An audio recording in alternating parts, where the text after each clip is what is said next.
నేను ఈరోజు 2 టాపిక్లు చెప్పాను, అవి మళ్ళీ చెప్పను. సార్ సార్ సార్ మధ్యలో మేమేం చేసాం సార్?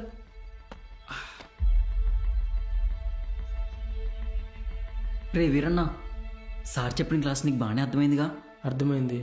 వెలసిటీ గురించి నువ్వు నాకు చెప్పు, స్పీడ్ గురించి నేను నీకు చెప్తా, సరేనా? రా పద్మావతి.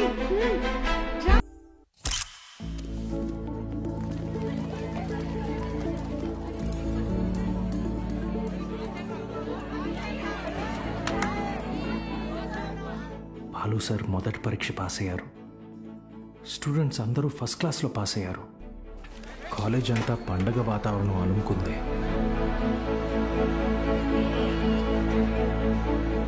దీంట్లో మన ప్రోత్సాహం కూడా ఉంది. మొత్తానికి సాధించావయ్యా మ్యాథ్స్.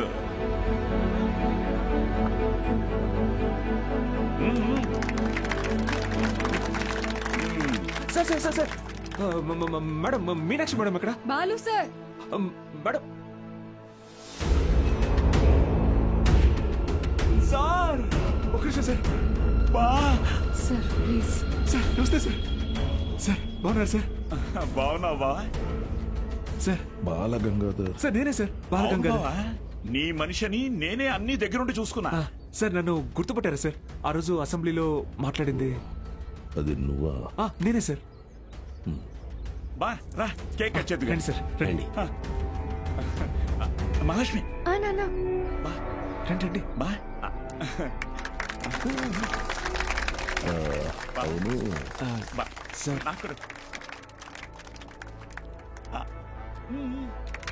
సార్ సార్ నాకు కూడా. సార్ మీరు చెప్పినట్టే చేశాను, చూసారా సార్? యాక్చువల్గా అంతకు మించి సార్, పిల్లలందరూ ఫస్ట్ క్లాస్లో పాస్ అయ్యారు. మ్యాథ్స్ ఒకటే కాదు సార్, ఫిజిక్స్ కెమిస్ట్రీ కూడా నేనే టీచ్ చేశాను సార్. ఒక బయాలజీ మీనాక్షి మేడం చూసారు కదా సార్, ఆవిడే టీచ్ చేశారు సార్. గుడ్ సార్ మీరు ఇలాగే ఎంకరేజ్ చేయండి సార్. నెక్స్ట్ ఇయర్ చూడండి సార్, పిల్లలు డిస్టింక్షన్లో పాస్ అయ్యేలా చేస్తాను సార్. ఏదో ఒక్క సంవత్సరం ఫ్లూక్ లో ఈ మట్టి మొహాలందరూ పాస్ అయిపోతే నువ్వు పెద్ద పుడింగిలా ఫీల్ అవుతున్నావా? డిస్టింక్షన్ అట డిస్టింక్షన్.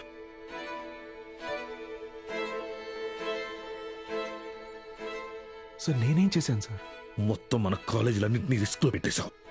మీ college pass rate 75, Siripuram government కాలేజీలో పాస్ రేట్ 100. మేమంతా ఆ కాలేజీకే వెళ్తాం అని అంటున్నారా? మన town branch middle class customers. Customers students కదా సార్? కస్టమర్సేరా, కస్టమర్సే. ఇది వ్యాపారం. ఏ వ్యాపారంలోనైనా టార్గెట్ మిడిల్ క్లాస్ కస్టమర్సే. చాలా కాలం పట్టిందిరా వాళ్ళ మైండ్ ని ట్యూన్ చేయడానికి. అది నువ్వొచ్చి మార్చేస్తావా? ఏది సార్? క్వాలిటీ ఆఫ్ ఎడ్యుకేషన్ కావాలంటే కాసులు ఖర్చు పెట్టాలి. త్రిపాఠి లోగో ఎక్కడెందుకుందో తెలుసా? ఇది డబ్బుండే place. Zero fees zero education, more fees more education, ఇదేరా ఇప్పుడు trend. Inter plus EAMCET 25,000 rupees, inter plus IIT 45,000 rupees, ఇదేరా లెక్క. డబ్బులున్నవాడు ఈ లెక్కని కొంటాడు, తక్కువ ఉన్నవాడు అప్పు చేసైనా కడతాడు. మరి లేనివాడి సంగతి ఏంటి సార్? ఆ దిక్కుమాల కోసమే గవర్నమెంట్ కాలేజీలు ఉంది చూడు. వాళ్ళకి పెద్ద పెద్ద ఆశలే ఉండవురా. ఇంటర్ ఎగ్జామ్ రాస్తే ఏదో గొప్పగా ఫీల్ అవుతారు, పాస్ అయితే ఇదిగో ఇలా పండగ చేసుకుంటారు. ఫైనల్ గా పల్లెటూరులో అయితే ఏ పాలేరుగానో పని మనిషిగానో మారుతారు. సిటీలో అయితే డ్రైవర్ గానో వంట మనిషిగానో సెటిల్ అవుతారు. Lower middle class. మా నాన్న కూడా ఓ డ్రైవరే సార్. మా ఫ్యామిలీ కూడా లోయర్ మిడిల్ క్లాస్.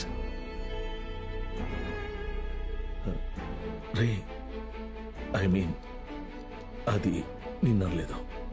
మీరు ఈ కాలేజీలన్నిటినీ టేక్ ఓవర్ చేసింది వీళ్ళ బాగు కోసం కాదా సార్? మీ వ్యాపారం కోసమా? అరే నువ్వు తప్పుగా అర్థం చేసుకున్నావురా. నేను అలా అనలేదు. నన్ను ఇక్కడికి పంపింది నేనేదో సాధిస్తానన్న నమ్మకంతో కాదా? నేనేం పీకలేనన్న ధైర్యంతోనా? అరే బాలు, ఏదో కోపంలో టంగ్ స్లిప్ అయింది అంతే, వదిలే.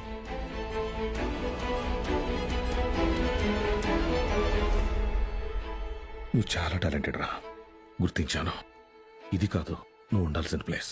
నాతో వచ్చే మన కాలేజీలో నిన్ను సీనియర్ లెక్చరర్ని చేస్తా. 50 కాదు, 1,00,000 ఇస్తా. ఇల్లు, కారు అన్నీ ఇస్తా. నాతో వచ్చే. సార్ భోజనాలు రెడీ సార్.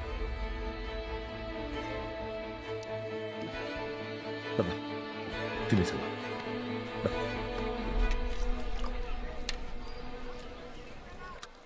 తినండి సార్.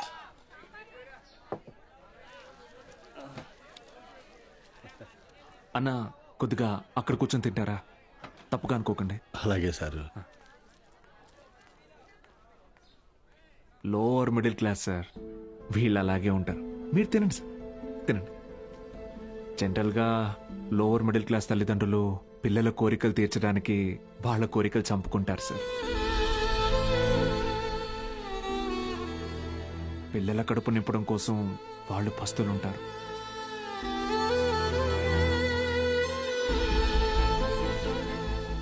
పిల్లలకి కొత్త బట్టలు కొనిచ్చి వాళ్ళు చిరిగిపోయిన బట్టలు కట్టుకుంటారు సార్. అదే లోయర్ మిడిల్ క్లాస్ తల్లిదండ్రులు పిల్లల్ని ఒక ప్రైవేట్ జూనియర్ కాలేజీలో చదివించాలంటే నెలకొకసారి రక్తం కూడా అమ్మాలి సార్. ఇంకెంతకాలం తాగుతారు సార్?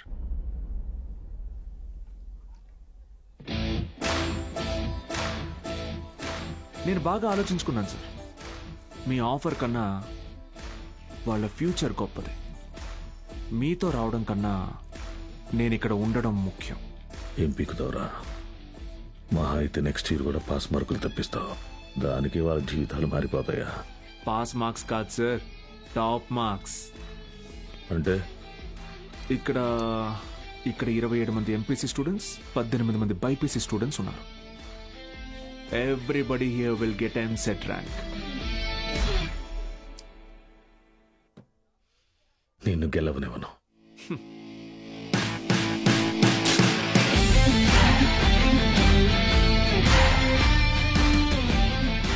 విద్య అనేది గుడిలో దేవుడికి పెట్టే నైవేద్యంతో సమానం సార్. పంచండి, 5 స్టార్ హోటల్లో డిష్ లాగా అమ్మకండి.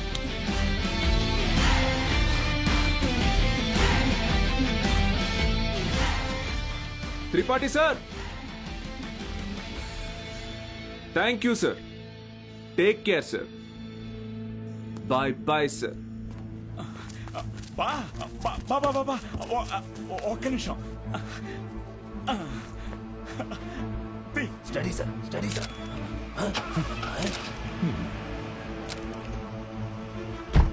బా బా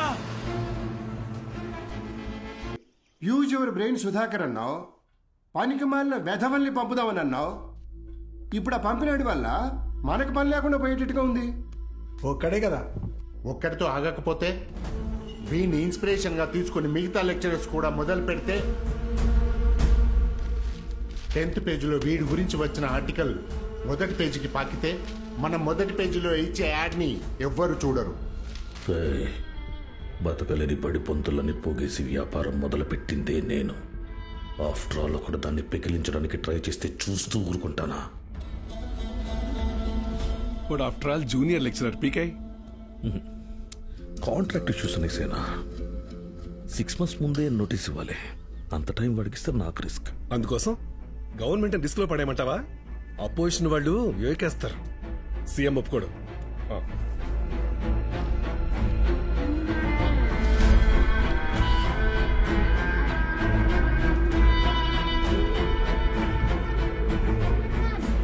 ఏంటి త్రిపాఠి, ఇంకో బెంచ్ కారు కొన్నావా?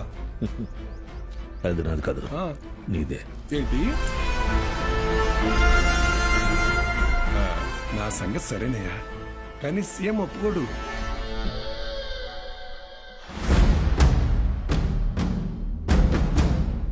యో, నారాయణ స్వామి ఎందుకు వస్తున్నాడు? నీ సీఎం నువ్వు చెప్తే వినడు, కానీ అపోజిషన్ లీడర్ అసెంబ్లీ హాల్లో చెప్తే వింటాడుగా. త్రిపాఠి, నాకు చిన్న సాయం చేస్తావా? ఏంటి? దయచేసి నువ్వు రాజకీయాల్లోకి మాత్రం రాకే. డెఫినెట్ గా రాను. ఎడ్యుకేషన్ లో వచ్చేంత డబ్బు పాలిటిక్స్ లో రాదు. రాష్ట్రంలో నిరుద్యోగ సమస్య రోజు రోజుకి పెరిగిపోతుంది అధ్యక్ష.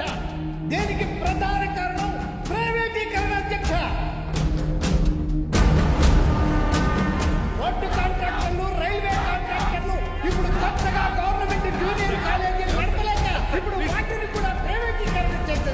ప్రెసిడెంట్ గారు మీ ఇంటి దగ్గర పాలు పోయొద్దన్నారండి. కావాలంటే కేంద్రానికి వచ్చి డబ్బులు కట్టి పాలు కొనుక్కోండి, ఏమనుకోద్దు సార్. ఎంప్లాయ్మెంట్ ఎక్స్చేంజ్ దగ్గర లెక్చరర్ల పోస్టుల కోసం దరఖాస్తు చేసుకున్న నా నిరుద్యోగ సోదరులకు ఏం సమాధానం చెప్తుంది ప్రభుత్వం? చదువుని ప్రైవేటీకరణ చేస్తున్న ఈ జీవోని వెంటనే రద్దు చేయాలని నేను డిమాండ్ చేస్తున్నాను.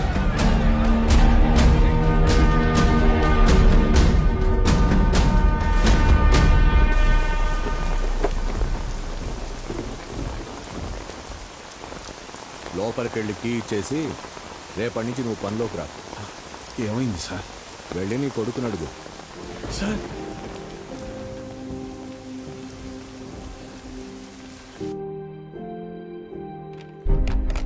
పోయిన సంవత్సరం కొన్ని అధికారిక అవకతవకల వల్ల గవర్నమెంట్ కాలేజీ లెక్చరర్స్ నియామకం ఆలస్యమైంది. ఆ లెక్చరర్స్ కొరతని ప్రైవేట్ కాలేజీలు భర్తీ చేసి ఒక కొత్త వారధికి నాంది పలికాయి. కానీ ఇప్పుడు పరిస్థితి మారింది. ఇటీవల జరిగిన ఇంటర్వ్యూస్లో 500 మంది లెక్చరర్స్ సెలెక్ట్ అయ్యారు. కానీ పోస్టింగ్స్లో ఇంకా అస్పష్టత నెలకొంది. దీనికి కారణం గవర్నమెంట్ కాలేజ్